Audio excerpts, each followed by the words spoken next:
Hola amigos, es un gusto que me estén acompañando en un programa más de Laura Contigo, aquí en Canal 11 de Punta del Este.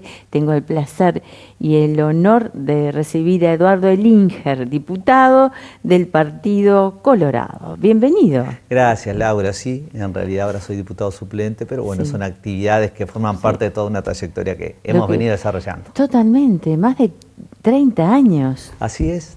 Ahora Es en abril cumplió 30 años nuestra agrupación, Nuevo Perfil Ballistas, que fundamos, la lista 100. la Lista 100, Claro la que sí. tradicional Lista 100, Qué sí. Que yo belleza. siempre digo que es la gran familia de la Lista 100, porque es sostener tantos años una agrupación política que más que política es un espacio de trabajo social, comunitario, que naturalmente en los lugares de representación, en los diversos lugares donde nos ha tocado actuar, siempre he intentado ser la voz precisamente de los problemas de la gente, por encima de colores, de tratar de hacer aportes, de Más ser... allá de las banderas. Sí, Es como sí, una gran familia. es así, 30 años. sí, y además nos hemos mantenido muy juntos y creo que eso ha sido un activo importante también, donde no solo en principio lo que comenzó siendo una comulgación de ideas o de convicciones, pasó a ser, bueno, un movimiento social muy activo, que creo que eso es lo que queríamos y lo que rescatamos, de lo que debe ser también la función pública. A ver, Claro, pero y cada vez gente más joven que se acerca. sí, Eso está muy bueno. yo Eso creo lo eso. generaron ustedes.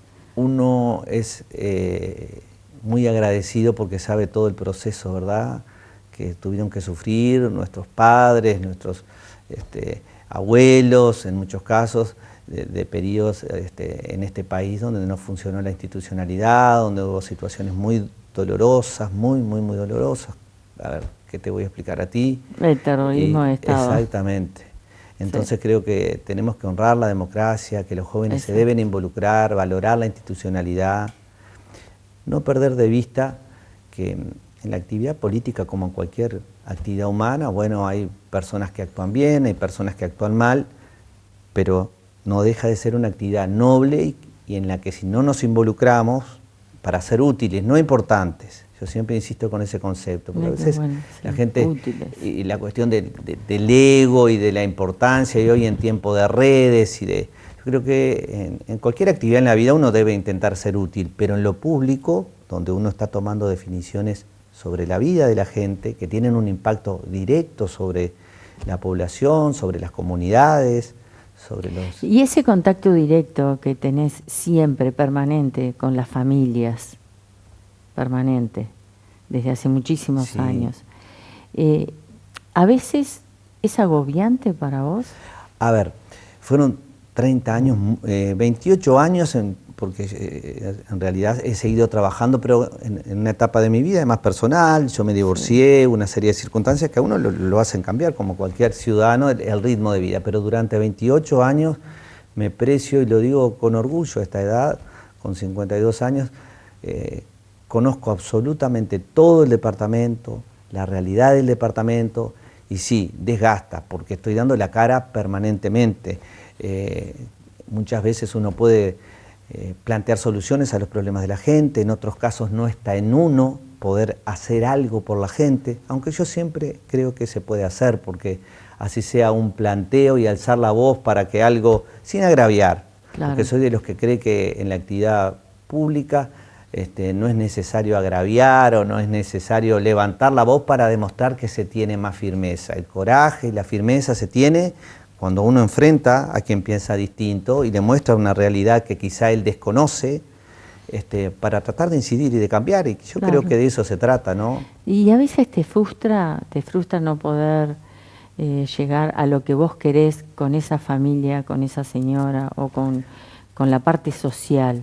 Sí, sí, muchas veces me siento frustrado y con el paso de los años a veces uno ve realidades o situaciones que no tendrían que ocurrir, que uno dice, caramba, ¿por qué esto me tiene que llegar a mí? Pero con el paso de Este, los años, ¿ves que evoluciona o no? bueno, en algunos casos sí, el Estado tiene mucha burocracia, Mm. hay organismos, por ejemplo, como el Banco de Previsión Social y como el INAU, que yo soy partidario de realmente reestructurarlos. El Banco de Previsión Social porque es un banco madre que en definitiva fue construido en su momento para esa asistencia, ¿verdad?, no solo a los adultos mayores, sino por las prestaciones que da en todo lo que tiene que ver con la parte de discapacidad. Y ahí a veces me duele mucho ver cómo hay chicos que van creciendo, jóvenes, adultos, que reciben una pensión y que se sabe que de por vida es irreversible esa discapacidad. Y uno ve cómo muchas veces están en ese largo peregrinar cada tanto para que les renueven una pensión, y ve a esas madres que también muchas veces se están planteando el día que no estén qué va a pasar con el único sustento que tienen sus hijos. Y entonces hay organismos que lo siento que se nos fueron quedando en el tiempo. No estoy diciendo que no hagan nada, pero sí que no han tenido solución, sí, y que son casos graves. Y lo mismo es el INAU.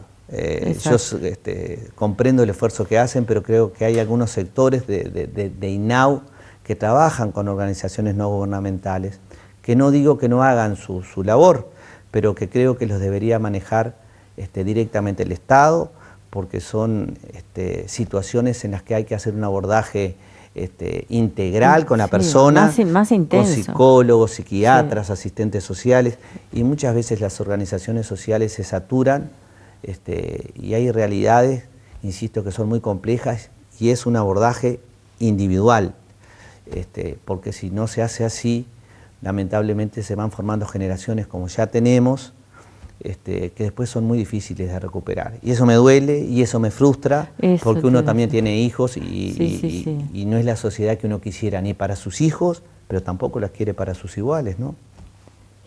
Sí, ¿te parece que la pandemia nos dejó con la peor crisis de salud mental y económica? Sí, yo no tengo duda, el principal problema de este país es la salud mental. Si un individuo o si cualquiera de nosotros no está desde el punto de vista emocional, si no sabe cómo gestionar sus emociones y si está desequilibrado individualmente, nosotros formamos parte de comunidades, ¿verdad? ¿Cómo vamos a socializar? ¿Cómo nos vamos a relacionar con nuestros pares o nuestros iguales en todos los ámbitos? En el político, porque es en el que estamos hablando, pero si de alguna manera se pierde lo fundamental, ¿verdad? Que es estar en nuestro eje, y mucho más cuando hay que tomar decisiones en función de la gente. A mí me duele porque eso se ha acentuado en las redes, hay gran parte del propio, a mí no me gusta decir sistema político, pero hay gran parte de quienes integran responsabilidades que juegan, y yo lo digo así, metafóricamente, a quien pone en unos poquitos caracteres definiciones bastante hirientes hacia el otro, pero después seguramente cuando se ven lo arreglan muy rápido, pero eso se lo trasladan a la comunidad y ahí se va fragmentando la comunidad y ahí comienzan los problemas de la sociedad, es decir, esas divisiones que lo único que hacen es dar rédito a una situación puntual, quizá de beneficio político electoral, pero que va degradando la sociedad. Yo prefiero ir por otro camino. Que al final hacen más daño. Sí, y a la larga se lo hace daño a quien lo promueve, siempre, siempre. Y por eso estábamos hablando de las emociones, que estaría buenísimo apoyar la ley de educación emocional en los chicos, chiquitos, que entonces ahí los ayudan a analizar sus emociones de tristeza, de violencia, y eso me parece fundamental, que se pueda tener en nuestro país. Sí, bien se dice ahora en los nuevos conceptos que las nuevas generaciones o nuestros propios hijos pertenecen a la generación cristal, y es verdad que muchas veces les cuesta lo que para nosotros de repente era una situación que se resolvía fácil hablando con los padres o con un par.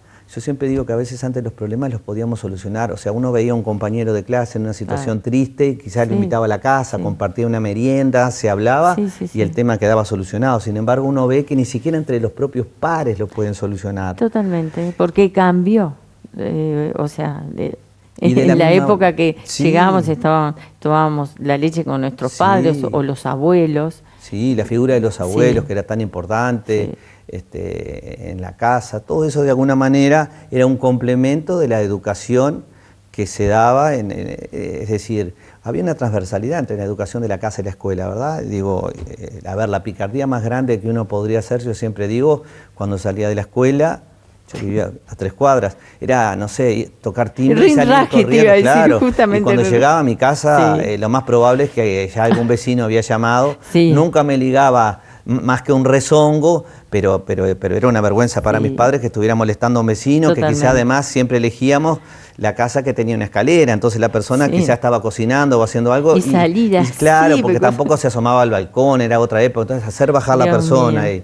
y eran situaciones... Bueno, y ahora los chiquilines ni siquiera Uf, salen de su casa. es verdad. Eduardo, tenemos que hacer una breve pausa, pero ¿quién más que vos, que a los 14 años ya empezaste a trabajar? Sí. Imagínate qué integridad, qué vocación tenías siempre socialmente, pero eso no me vas a contar después de la pausa. ¿Sí? Con gusto. Amigos, ya volvemos.